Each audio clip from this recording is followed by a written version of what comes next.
Planning your successful habit transition. You now know how to break bad habits and form new empowering ones.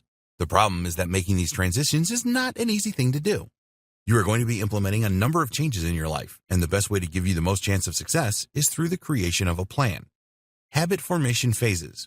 You may not be surprised to know that there are 3 main phases to habit formation. These are 1. Honeymoon phase, 2. Critical phase, 3. Second nature phase. These phases are not always linear, moving naturally from one to another, and sometimes you can find that you go in and out of the different phases. You need to be aware of what all these phases mean so that you can monitor your progress effectively. Honeymoon phase. As the name suggests, this is the new, exciting, and fun phase of habit formation. It is like when you first meet someone and fall in love.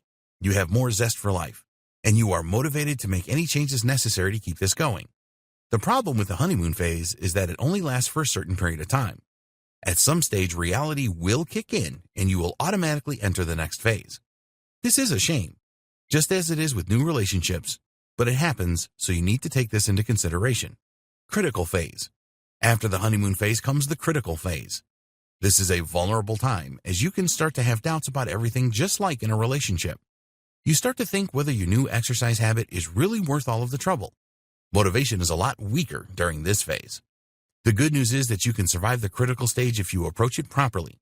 The first thing you need to do is to recognize that there is a problem. If your motivation is waning, then remind yourself that forming a new habit is tough. Then you need to decide whether you will carry on or not. We want you to stick to your new routine, so ask yourself, how will I feel if I fail with my new routine? Think about the great feelings you have already experienced with your new routine and make these feelings strong within you. The final step to get through the critical phase is to visualize your life in the longer term after the routine becomes a habit. See yourself fitter and looking good if your habit is around exercise. How will you look in 1 year's time? What about 5 years' time? If you stop your routine now, you will not look as good, will you?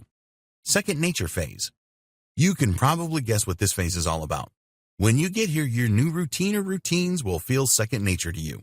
They're getting closer to becoming an automatic habit. But there are a couple of things that can make you head back to the critical phase, so you need to be careful. Something may change in your life that could cause a disruption to your routine. The other thing that can happen is that you experience feelings of discouragement again like you did in the critical phase. If either of these things happen, then always focus on the long-term aim to provide you with the inspiration and motivation to see the habit through. Your habit transition plan. You need a good plan to enable you to keep going with your routine or routines. We recommend the following 3 steps to create the best habit transition plan. 1. Create a list of your small steps and long-term goals. 2. Eliminate unwanted results. 3. Associate desired behaviors. Let's take a look at each of these in turn. Creating a list of your small steps and long-term goals. It is very important that you use the power of visualization to see your long-term goals as a reality. This will make you much more likely to stick to your habit transitions because you will see what your life will be like in the future. It is not always easy to visualize long-term goals properly, so it is important to identify smaller steps that will help you to make progress towards these longer-term goals. So, if your long-term goal is to be physically fit and ripped, then a smaller step is to perform a simple exercise routine every day, for example. The important thing with the smaller steps is that they all dovetail into your longer-term goal. By writing a list of these steps, you can ensure that this happens. This is an essential step to take if you are attempting to break a number of bad habits and form new ones at the same time. So, for the fitness goal, some smaller steps could be simple exercises each day, following a healthier diet, going to the gym 3 times a week, and so on. All of these small steps make visualization easier. Eliminate unwanted results. This is all about removing temptations from your path. If you want to be fit, then it is not a great idea to fill your kitchen with candies or snacks that are unhealthy, for example. Of course, you can never completely eliminate everything. Maybe someone comes to visit and brings something delicious with them. Going off the rails occasionally is okay. Make a list of the things that could result in you failing with your routine or routines.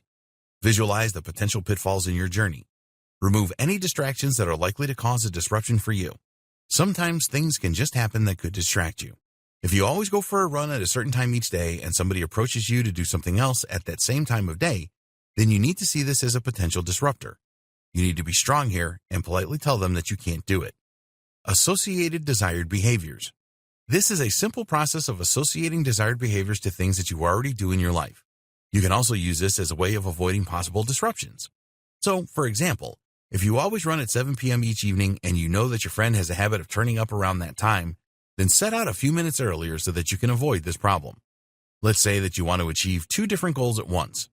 One of these is to be fit and the other is to learn a new skill. What you could do here is find some audio recordings that will help you develop your new skill and listen to this while you are exercising.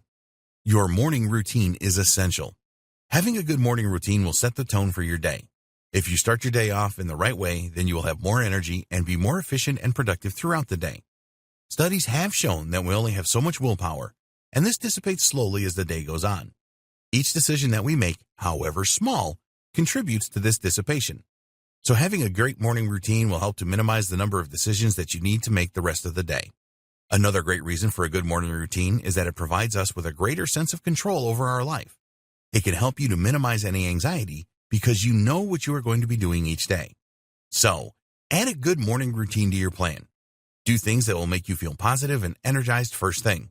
Create a task list for the things that you need to achieve for the day. In this way, there is no anxiety for you at the start of your day, and this will make you feel very positive about the rest of it. In the next video, we will discuss how you can reinforce new habits.